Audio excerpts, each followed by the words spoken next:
Libra, hello there, my beautiful friends. We're going to do your general tarot reading for late June, early July 2023. Thank you so much for joining me today.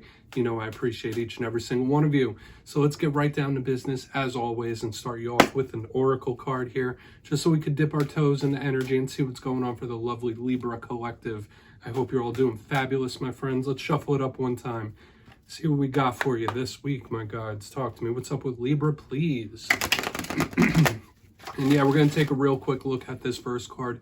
Then we'll get into the full reading itself. And at the very end, I'll pull you a bonus card from the Shadowland Tarot just to see what might be in the shadows or what shadow work you can lean in on, which is always interesting. But let's get it going. Let's rock. What do we got for Libra here, please, as we move towards July? Well, yeah, there it is. I was going to say the cards were trying to pop out, and there it is.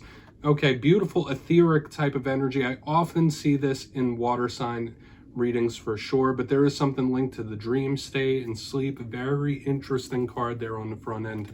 Now, before we really start breaking that apart, if you're new here, I'll be speaking about the June subscriber surprise towards the end, so you might want to check that out. Also, if you could kindly illuminate that like button by tapping it right on its third eye, you know I'd greatly appreciate it. But enough of the promo, into the reading, let's talk about it. So there's a lot of interesting things happening in this card. You see that woman, there's hot air balloons, there's this beautiful etheric background. It's a little nonsensical. So this could be very imaginative. I think of this as similar to a dreamscape. So it could be speaking about the realm of sleep. Hopefully you're not having issues sleeping. Maybe you're daydreaming a little more than usual when this card shows up. Like I said, this card often comes up in water sign readings. So that's what I think of, those water sign traits, the unseen energies of life. So you might be extra sensitive to perceptions and energies around you when this card shows up. But there's also an inherent creativity with this card as well. So you might be getting bit with the creativity bug. You might want to let some of that out. Maybe you're thinking a little more than normal as well, but creative pursuits, creative endeavors are favored when this shows up, for sure. Okay? If not, hopefully you're just getting proper rest and sleep when that card shows up. Let's get into tarot. I always say that first one doesn't make or break the reading. It's just a footnote. But yeah, I'm going to get you 3 of these in the upright before we get the intuitive juiciness flowing. Let's shuffle it up here one time. Let's see what we got for the Libras as we move on into June. So let's talk about last week's reading. It was super positive, and we've had an interesting mix in recent weeks, Libra, where we've had readings that have been focusing around other people. But last week's was titled A Massive Win, so hopefully you've had one come in. I always say wins come in all different shapes and sizes, and if one hasn't come in for you, that could still bleed over week to week. But as you know, energy is very fluid, never set in stone, so only take this how it hits for you, because we could be seeing your vibe or someone you're linked to. But we were looking good last week, my friends. The energy was nice, so let's get you 3. Hopefully, if you did have a rough week, some good things continue to come up for you. Okay, we have the 4 of Swords in position number 1. Another card of that sleep state, dream state I was talking about. So yeah, Spirit is talking about it double here, my friends. We'll get into that. But let's get 2 more. We're starting at a stop. We're starting at like a very slow stop. And that's not even movement with the 4 of Swords in the first position. So we'll have to talk about that. We got the 9 of Cups. Very happy, very content type of energy. I do like this in position number 2. Let's get you 1 more, then we'll really start to break it down. Interesting stuff. Okay, this could be something very firm, very solid coming in for a lot of Libras. Okay, yeah, here's that karmic energy on the back end. We have the Death card. Do not be afraid of that card. But here comes the action. Here comes the change. Such is life, though. Am I right?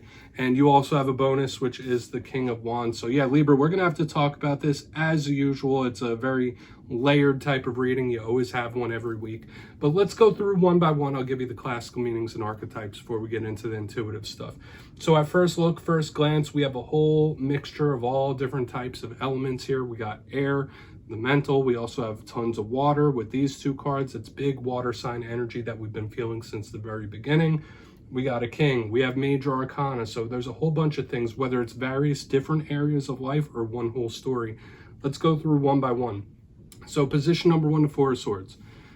Like I said, you see the imagery there. That person, it looks like they are out for the count, right? They're asleep and they're knocked out. So I do say that this shows up when Spirit is highlighting the sleep state, getting rest, getting relaxation. but this person is not moving. They're not budging. Like, they are staying stagnant for whatever reason, or they're staying still. So maybe there's something you're in a waiting pattern for, or there's something you were willing to stick by or stick with. That's a big thing with this card. The Four of Swords is very much connected to the spiritual. This links to meditation and yoga, stuff like that. So you could be really diving into spiritual topics in this time, or that could help you. But please make sure you're getting proper rest when this shows up, because it could be, depending on what clarifies it, somebody having big issues in the night. This is also a card to me that links to the paranormal. So I've been feeling it since the beginning. You might be very sensitive to energies around you, more so than normal. So we'll see what's up with that. I mean, in its positive, it's a very good card, but the challenges of the Four of Swords, it could be something that is quite immovable or even a little stuck. Now, moving to the center, we got the Nine of Cups, beautiful energy. It's got our good friend John Travolta chilling right there, surrounded by those full cups. So this is a card of wish fulfillment. Everything you want, everything you need, that beautiful energy we were picking up on last week is showing up once again. This is someone that is warm, welcoming, affectionate, and content, like, for lack of a better word. So when I see it next to the Four of Swords and I get this Nine of Cups, it is something or someone or a situation that makes you feel satisfied or content, which would be very good. Now, the challenge of this Nine of Cups, it could represent somebody who is a little too kind, a little too welcoming, a little too accommodating. Sometimes this could also represent somebody that overindulges in certain things as well. So we'll see what it's all about, because the messages could take a turn either way when we clarify. But when I see the Nine of Cups, I think good. I think very good. This is an absolute card of wish fulfillment, for sure. Now, moving to the very back end, we got the Death card, a very misunderstood card in the tarot deck. This card links to the zodiac sign of Scorpio. This is a card of transformation. It's a card of change. Some people say, like, yeah, this could represent an ending. I don't go that route. To me, this is more of a transformation or change, like a phoenix rising from the ashes, something going through a metamorphosis of some kind. So I really like this. The Death card could also represent, if not a person in your life, the karmic cycle of life, or karmic archetypes. It's all about that karmic cycle. Okay, like what you put forth, you get back, and all the lessons and stuff that we go through. So we really want to see what's up with this. This could be a linchpin to the whole entire reading, the Death card, because we have this energy that feels content, but then we have this change coming in. Like, it could be a possible shakeup of some sort, the way the energy is flowing. Now, real quick, as a bonus on the back end, we have another quick little footnote. We got the King of Wands himself. Now, you might just be linked to a fire sign when the King of Wands shows up. So Aries, Leo, Sag. The King of Wands is representative of control of his suit, which is fire. So what you're putting your energy into. So Spirit might be asking you to reanalyze what you're putting your energy towards. Who you're putting your energy towards. What situations you're giving your energy to. Like, that could be very important when this card shows up in any capacity in a reading. It's very entrepreneurial too. I really like the King of Wands. But I want to dive deeper on all this. Let's jump in and clarify. All right, let's get a good shuffle here for Libra. We're going to keep it breezing through here. What do we got for my friends? And yes, this is where I go intuitive with the message, which means I just tell you how it feels to me. So feel free to do further research or rely on your base knowledge of tarot. Because as you know, every single reading is about the reader's interpretation, and I'm just giving you mine. Let's go in on that Four of Swords. And yes, my friends, if you're a reader yourself, please feel free to play along. That's why the box is here. If you're feeling any messages that you want to give to Libra, you can drop it in the comments. I don't mind at all. Okay, Four of Swords time. Thank you.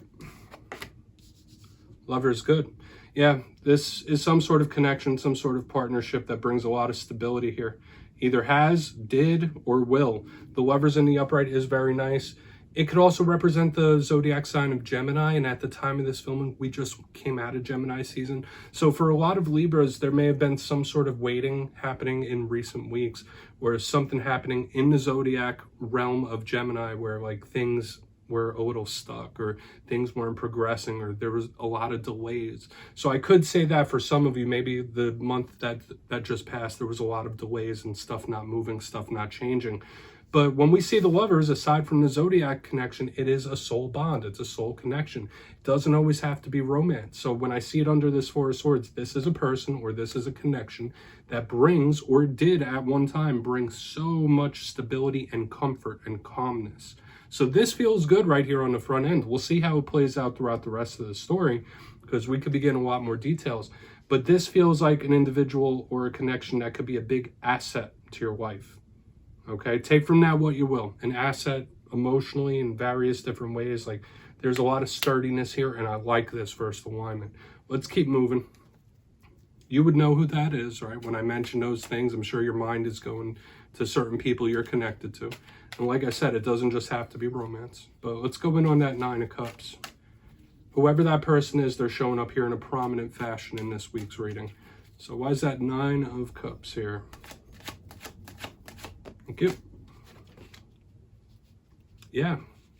Not wanting to change something up. All right, we got the Fool in reverse underneath this Nine of Cups.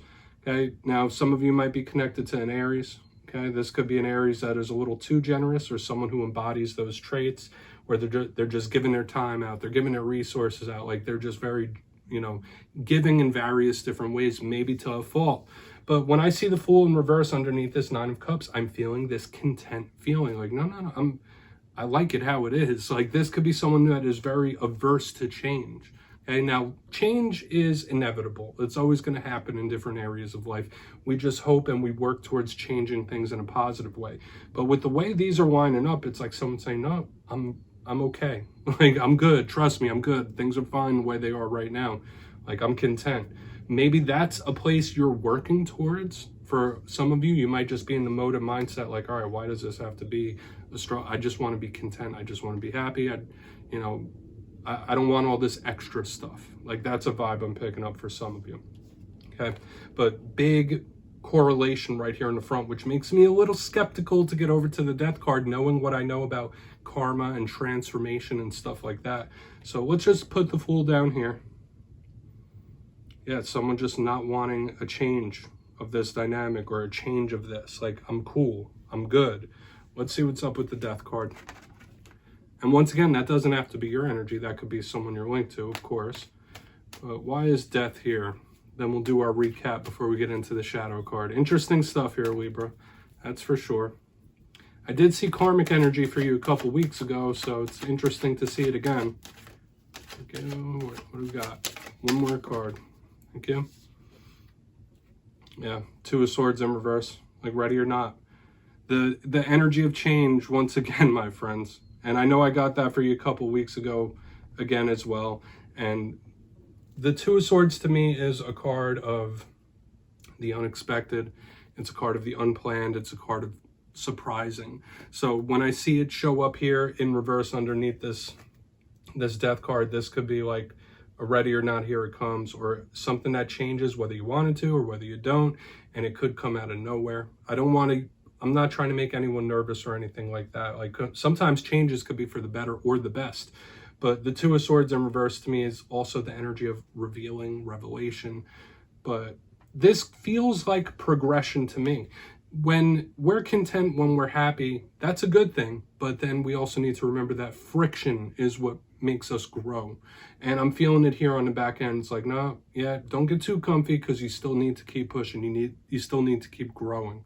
Okay, so there are still lessons to be learned on the back end here. If this isn't like a surprising or unexpected change, once again, we saw the archetype a few weeks ago, or a shift. Like, this could absolutely be a karmic shift, right? Like, moving into a new karmic cycle of life. I'm picking up all these things where this is content, it's still, and it's pleased with where it's at. This is coming to shake it up. All right, I just got to give it to you straight, Libra. That's just what I'm seeing here. Okay, so let's go through and do a quick recap before we get into the Shadow card. If you kindly look in the box, position number 1, we have the Four of Swords with the Lovers in the upright.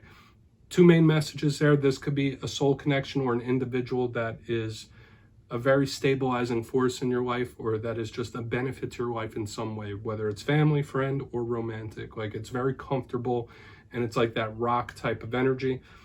This could also represent the time of Gemini, which we just came out of, may have been a little slower, or there may have been some delays or something you've been dealing with. But moving to the center, We have the Nine of Cups with the Fool in reverse. Maybe you're connected to an Aries. If not, this does feel like someone saying, I'm good here. I'm good with things how they are. So maybe you're trying to get yourself to that content place in life where you're like, all right, I can take a breath now. I'm comfy here. Maybe some of you were a little averse to change and shift. But as we get to the back end, we have the Death card with the Two of Swords in reverse. When we mix the Karmic with the mystery in the reverse, like, yeah, this could be some unexpected or surprising changes coming in, or shifts. Like, that's a big, or Karmic shifts in some sort of way.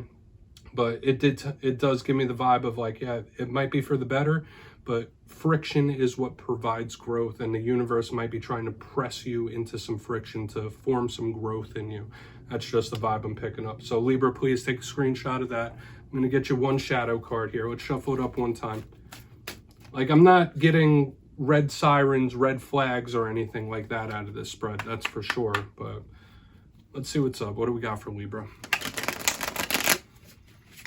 I always like to pull one quick shadow card at the very end. I think it's nice and introspective, whether it's something within us or something we don't quite see. So let's get you one shadow card. Thank you. Okay, the Strength card. This card often shows up when someone is going to be going through some tests, right? Strength of character, okay, to get through certain things. For some of you, when the Strength card shows up in the shadows, that could be a connection to a Leo. Okay, Spirit could be highlighting the season of Leo as well. But to me, this is a card of someone that has a lot of determination and staying power. They fight the demons within them with love as opposed to brute force. This could be a card of being kind to yourself, being loving to yourself. Spirit could be saying, don't be so hard on yourself when this card shows up. But you might need to know there may be a test of your willpower or a test of your strength coming down the pipeline. Or there's something being shown here about a test of strength, test of willpower. So do with that what you will, Libra. That's what I have for you this week, my friends. Don't click away just yet, though. I'm going to give you the details of the June subscriber surprise. If you got your name in for the May subscriber surprise, the winners will be announced in my community tab after this week's Fire and Air readings. But for the month of June, I'll be giving away 2 copies of the beautiful Everyday Witches Tarot. It's one of my favorite decks out there. So if you'd like to get your name in for this, it's 2 simple things. As always, my friends, first, you must be subscribed, which I'm sure you already are. And second, let me know down in the comments, out of all the cards in this week's reading, which one explains how you're feeling currently right now. Which one are you vibing with? You'll be entered to win, and at the end of the month, I'll put the winners in my community tab. As always, my friends, much love, and I'll see you next time.